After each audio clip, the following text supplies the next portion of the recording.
Well, good afternoon, successful. How are you? Hi, I'm good. How are you? I'm so good, and I'm so excited to have you as a guest here on Confidence Conversations. Thank you. I'm excited to be here. Yes, so we are going to start this conversation like I start all of the other ones, which is asking, what does confidence mean to you? So that's a really, really good question. And I love that you start your interviews with that because in order to do, things like that, you have to be confident within yourself. And to me, it's just having the willpower to believe in yourself and whatever that you put your mind to, just doing it. That's what I say. Just go ahead and just do it.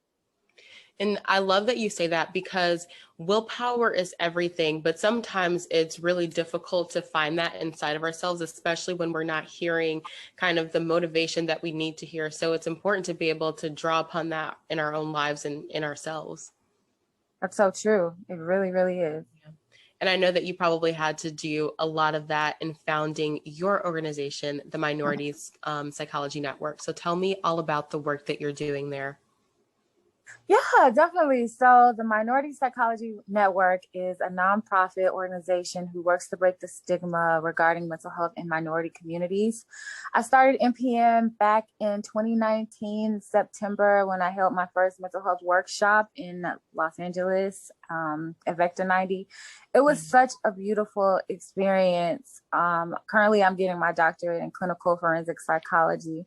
Oh, thank you.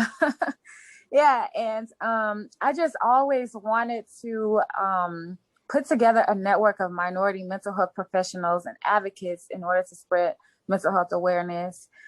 Because I went to Howard University, I was surrounded by so many Black people doing extraordinary things, and I just wanted to highlight that when I came to California, and just seeing that it's not only Black people who have been taught these different stereotypes or stigmas about mental health.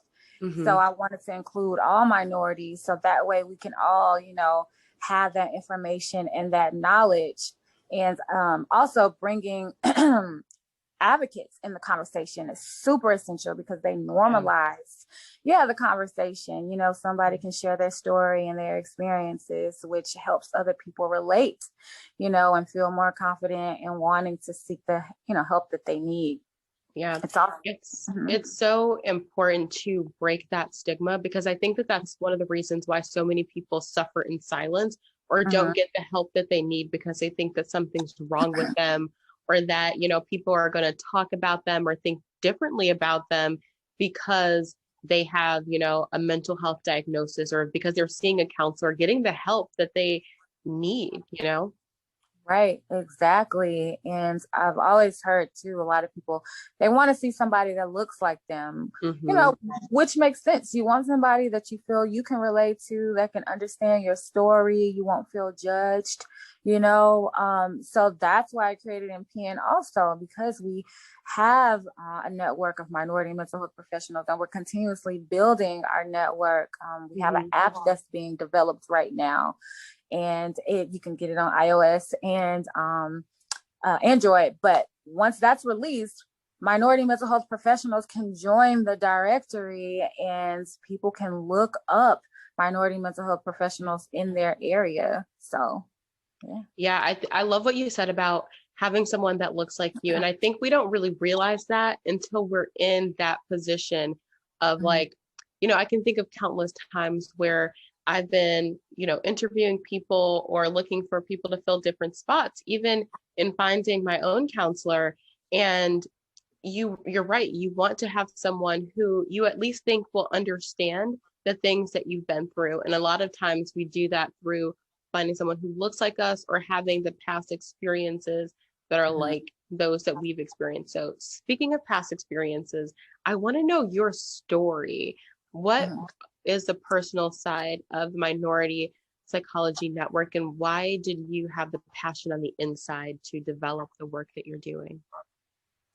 Well, really, just like I said, going to Howard University and just seeing how there's so many Black people that are doing, amazing things. There are so many different types of professionals, and I've always either wanted to be a lawyer or a psychologist. And my mom works for the FBI, so she was telling me, why don't you look into forensic psychology? And I was like, oh, what's that?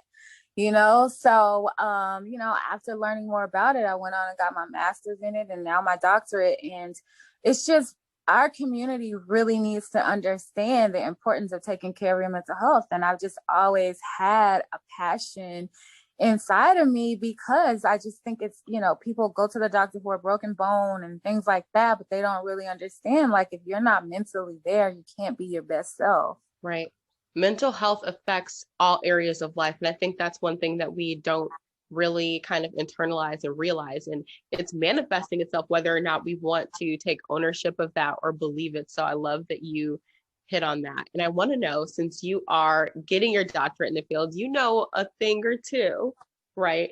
So I want you to give us like 5 tips that you would recommend to stay on your P's and Q's and keep your mental health intact on a daily basis. Sure. Yeah, I would say self-care is super essential. That's one thing that I personally am striving to do every day. Like, just find a moment for yourself, to make sure that you're doing okay. Because if you're not, okay, then everything around you is not going to be okay. And you can't help anybody else, and I really believe in like holistic views, on different things, even like meditation and mindfulness, making sure that you can zone everything out and just concentrate, on you, and not stress about things that are happening, although that's so easier said than done, but having that that time, to really help with that, listening to positive affirmations, I have an app on my phone where here I have those affirmations that pop up like every hour, because, sometimes you can get imposter syndrome where you're thinking, like, oh, what am I doing all this for? Am I good enough? Am I doing enough? Like things like that. It definitely happens because you can get overwhelmed, and burnout is real, So yeah, I would definitely say all of those things are key. No, I love that you said that, especially going back to meditation and mindfulness, because I think one of the stigmas, especially in the minority communities, is that it's something that either we don't have time for, or it simply doesn't work, or it's I can't do it. I can't seem to be able to clear my mind. And one of the things I always say to people who say that is, 1, we make time for the things that we want to do.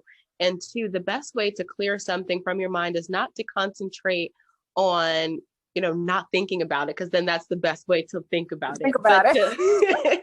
To like let yourself have that thought and then release it. Don't identify with it, and just let it go. Let it come in your mind and let it pass right on through. Exactly. So give me some of the positive affirmations that keep you motivated on a daily basis. That's a really good question. I am enough. I love that one.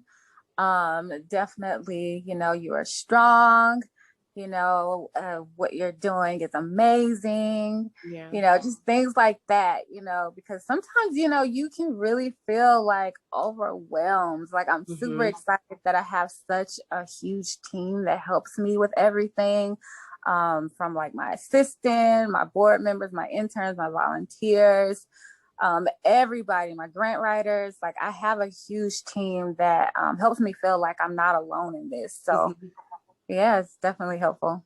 Yeah, I think in addition to the positive affirmations, feeling like you're not alone is key. It's essential, especially if you're an entrepreneur like yourself, or just a person trying to navigate, the P's and Q's, the peaks and valleys of everyday life, because a lot of times we don't speak out about the things that we're going through, or we are struggling with things that we actually don't have to struggle with because we don't know the resources that are around us. So I love that you mentioned just having that essential community around you, whether it's in business or just in life, to kind of keep you going and keep you motivated.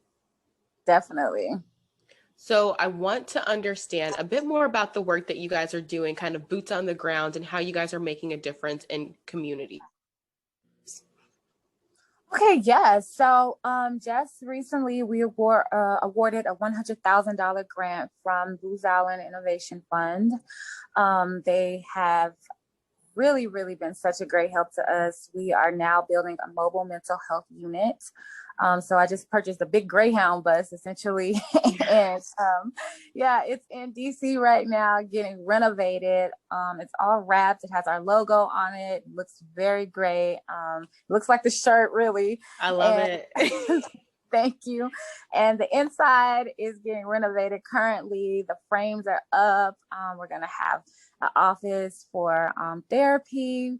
Of course, my office. We're going to have a conference room. We're going to have like screens and, things like that where people can do like intake forms. We'll be giving limited talk therapy and also connecting them with resources that they need. And also, because our app is being developed, the app is going to connect them with minority mental health professionals as well. So we'll be at schools, we'll be in minority communities, we'll be also working with essential workers, giving them the help that they need, being that everybody is, now going back to work and getting ready to, everybody's getting vaccinated. It's a lot of changes happening right now. And some people aren't ready for those changes. Some people are really still grieving over what just happened, the last year. So there's a lot that MPN can definitely bring to our communities in educating them about taking care of their mental health. And I think that it's really awesome that you guys are actually meeting people where they are with your mobile unit, because a lot of times people don't want to go into offices because, again, we go back to that thing of stigma. You're constantly thinking about, oh, I have to go out to see this practitioner, or people just don't know that the resources exist. So when you plant yourself in the community, there's no excuse. And there also isn't that barrier. And it also makes it friendly. It makes it personable, because a lot of times too, we don't want to say things because we think that we're going to be judged. So this makes it very like up close and personal for everyone who's going to kind of go and see you guys and get the help that they need. That's so true. I mean, a lot of people do just not have that information about, where do I even start to look for a therapist, or, how do I even find this information for my family member or friends, or just anything. Like, people really don't know. Resources is really a huge deal. That's why, we psychoeducate. Even tomorrow, we're going to do a toiletry and resource drive for the homeless, where we're giving them resources to vaccination sites, to mental health facilities, to food banks, and also giving them toiletries, because resources are so essential. And that's really what we strive to, give to our community. Definitely. And I know that a part of your work obviously is relieving that stigma. And I know that a lot of people thankfully are going to counseling now. They're going to see different therapists, psychiatrists. And I want to know what advice you would give to someone who's trying to have that conversation and break the stigma with their family or their friends. What are some talking points that you would give them? I would always say, you don't have to just go to therapy when something is wrong, or, you're having like a mental break and things like that. Like, you should always take care of your minds, take care of your mental state. Just having the opportunity to talk to somebody that is not going to run back and tell your friends, or that's not going to like judge you, or you feel uncomfortable around in the next moment.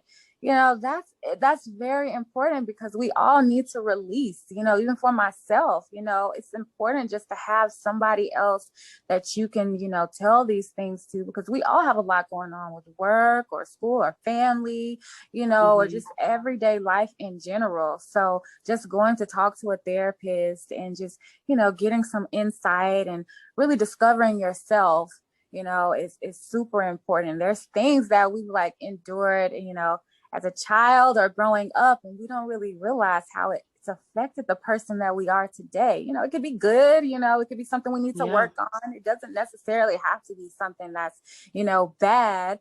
So it's just great to go and explore that. Yeah. So you've given us a lot of good nuggets here. I want to know some of the things that you'd recommend people do before your app comes out to find the help that they need, and how do they actually reach out to you? Oh yeah. So we have a website, of course, the minoritypsychologynetwork.org, where we have pretty much the breakdown of the app and Yeah. the bus. Yeah. So you can go on there and find out when the release date and the launch is going to happen. Also our Instagram page, minority underscore psychology underscore network. We keep everything updated on there. Twitter, Facebook, the Minority Psychology Network. We're everywhere, Yes. LinkedIn. So, yeah. Everywhere already and a mobile unit coming soon. I love it. Yes, and we were just awarded $25,000 just yesterday from Yes. California Wellness. Yeah, so we really are working so hard to make sure that we give the resources and help that people need. We're finally getting back outside too with Yeah.